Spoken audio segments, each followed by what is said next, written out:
Amici bellini, buon martedì! È un martedì pazzesco perché a quanto pare si stanno muovendo i turchi, mamma li turchi, e si può risolvere una situazione interessantissima.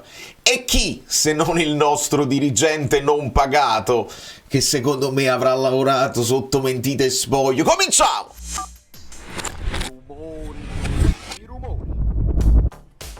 Che bellezza! Io poi, capito, tutte le cose da fare, l'analisi tattica la dobbiamo fare e la faremo. Prima di tutto benvenuto Giovanni Tritto e a tutti i nuovi iscritti che sono accorsi è pure un dirigente sportivo se non mi sbaglio, ma sul canale siamo tantissimi. Andate lisci, tranquillizzatevi e iscrivetevi al canale, lasciando il like aiutate tutto, e ricordiamo sempre che il like è gratuito, anche se dà fastidio a qualcuno che io lo ricordi, ma è una legge di YouTube e quindi dovete starci. Ma si esulta e si può lasciare un like se questa operazione va in porto, perché pare che il Galatasaray abbia intenzione di prendere Osimhen anche solo in prestito, però se lo accollano l'ingaggio, e secondo me è una cosa da fare. Ovviamente dobbiamo parlare, perché se te lo mantieni poi te lo vendi a gennaio. Sto leggendo un pochino di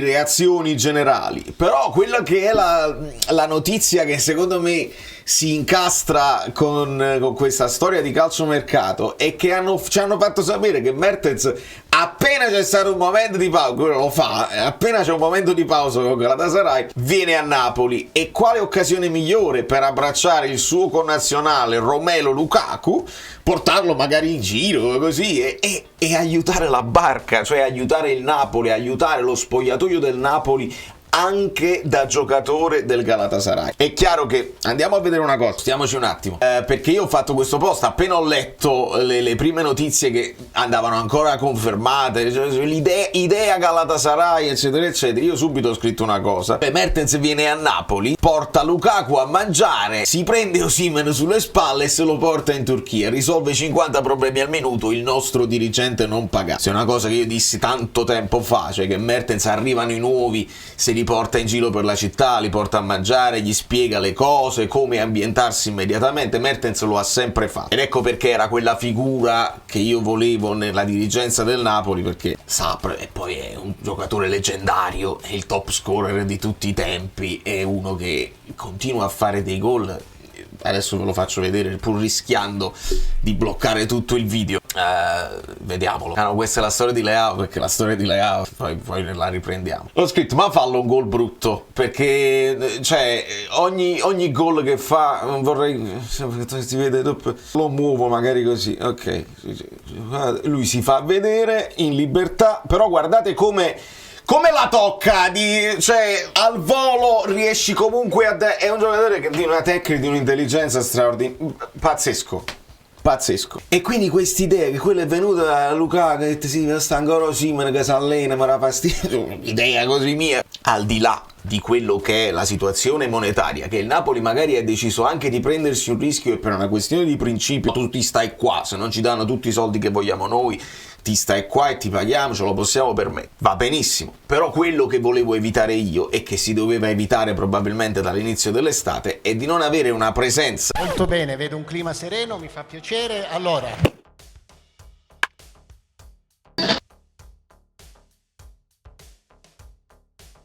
che magari qualche rancore anche subconscio lo crea nello spogliatoio, che comunque si deve allenare là, si allena a parte. Demme è un ragazzo di un'umiltà pazzesca, che lo ha fatto e non ha dato problemi a nessuno, però uno come Osimhen è più pesante da gestire nello spogliatoio, che arriva, non saluta magari, oppure saluta qualcuno, altri no, insomma per me è andata così. Arriva Mertens, Lukaku dice: ma sto fatte così, a me, poi io mi sto zitto perché sono grosso e non voglio fare il tipo che il butta fuori, però casa da risolvere. Ma a voi non vi serve un Osimhen che pare che Icardi è mezzo infortunato, insomma non ho capito bene. Il Galatasaray è una squadra famosa per andarsi a prendere giocatori magari un po' più in là con gli anni, giocatori a parametro zero, fanno scommesse su giocatori particolari, spendono di ingaggio assai, non si fanno mai il problema, e quindi potrebbe essere una soluzione più che ottimale.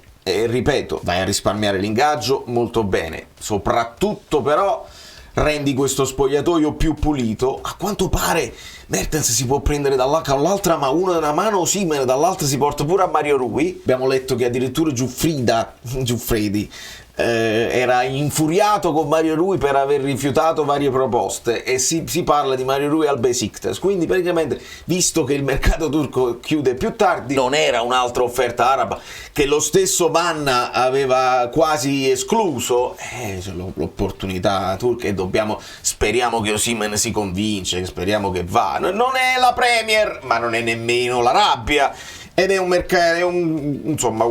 campionato che ti può dare soddisfazioni. Comunque è un campionato caldo, dove succede di tutto, e si può anche esaltare così. Si parla di prestito secco. Ora il prestito secco ti ritorna l'anno prossimo e poi va in scadenza. Il giocatore in scadenza storicamente te lo pagano di meno, perché uno dice vabbè, se io aspetto me lo prendo a zero, però aspetti un altro anno, lui si fa un altro anno. Invece secondo me qualcosina la riesci a prendere se lui fa una buona stagione al Galatasaray, e la speranza di contro di qualcuno dei tifosi dice no, tu te lo devi conservare perché magari a gennaio ti vale di più perché non è ancora in scadenza. E io non sono necessariamente d'accordo, perché questa storia valeva anche quest'anno.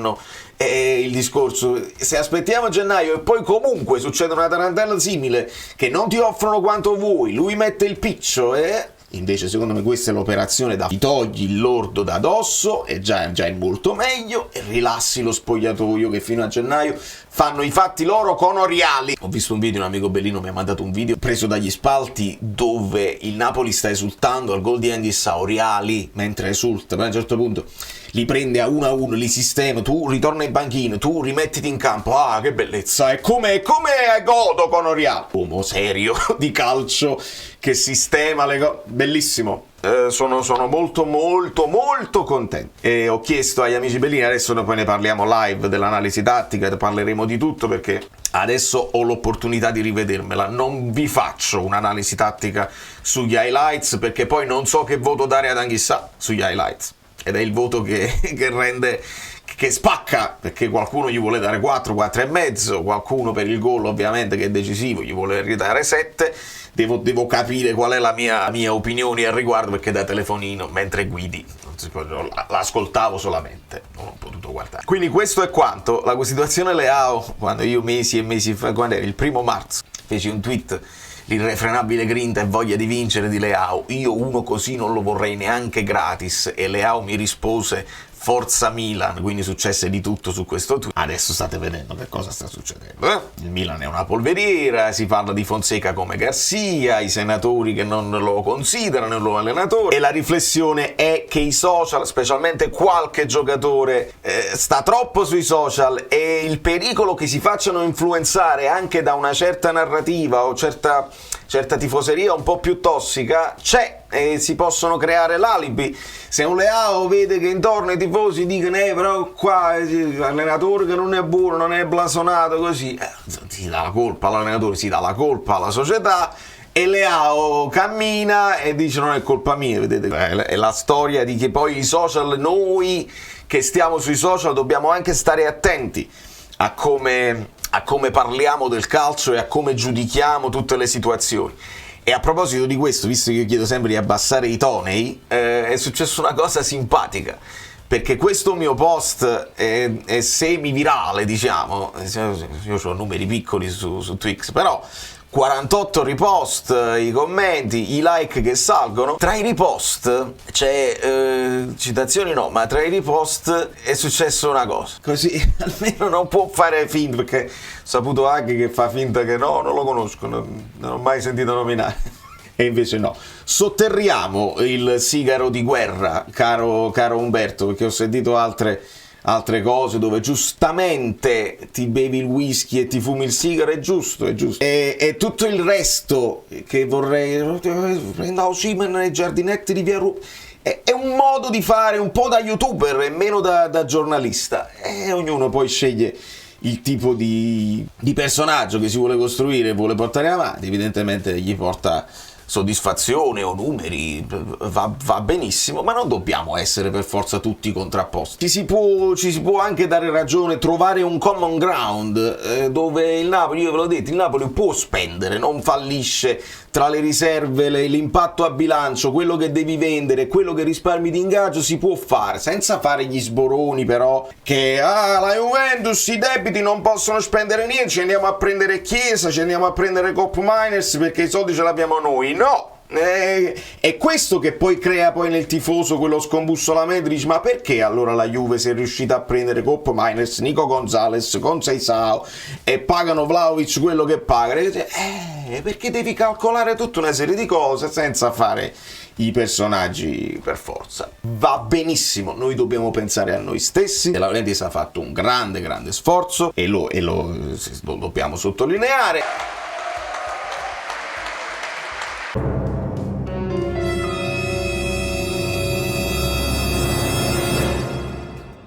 È un bello all-in che porta Conte a dover puntare a tutti i costi all'ingresso in Champions, che non sappiamo ancora 4 o 5 posti disponibili. Se le altre inciampano, che bello quel pareggio tra Lazio e Milan, se le altre inciampano un pochino, la Roma sta faticando a ingranare, l'Inter mi sembra forte, la Juventus mi sembra comunque forte, e quindi vai Napoli, vai, col coltello tra i denti, con Conte al comando, e cerchiamo di fare un salto dal 10° al 4°, c'è da esultare come uno scudetto. Quindi lo teniamo breve questo video perché è una speranza di risolvere altre cose, di andare sempre a migliorare. Io vado adesso a guardarmi la partita per bene, vi abbraccio, vi bacio, ve li chiedo i like, anche se a qualcuno dà fastidio, ma state tranquilli, non vivete nell'ansia di odiare me. Odiate quando il Napoli non vince e quando il Napoli non cresce. Io soffro per il Napoli, alcuni di voi soffrono me e non capisco il perché. Si può essere antipatici, ma non guardate, date solamente fastidio nei commenti. Da New York, Valerio Pluto è tutto, vi abbraccio, vi bacio. Grazie Driss, sei un uomo straordinario.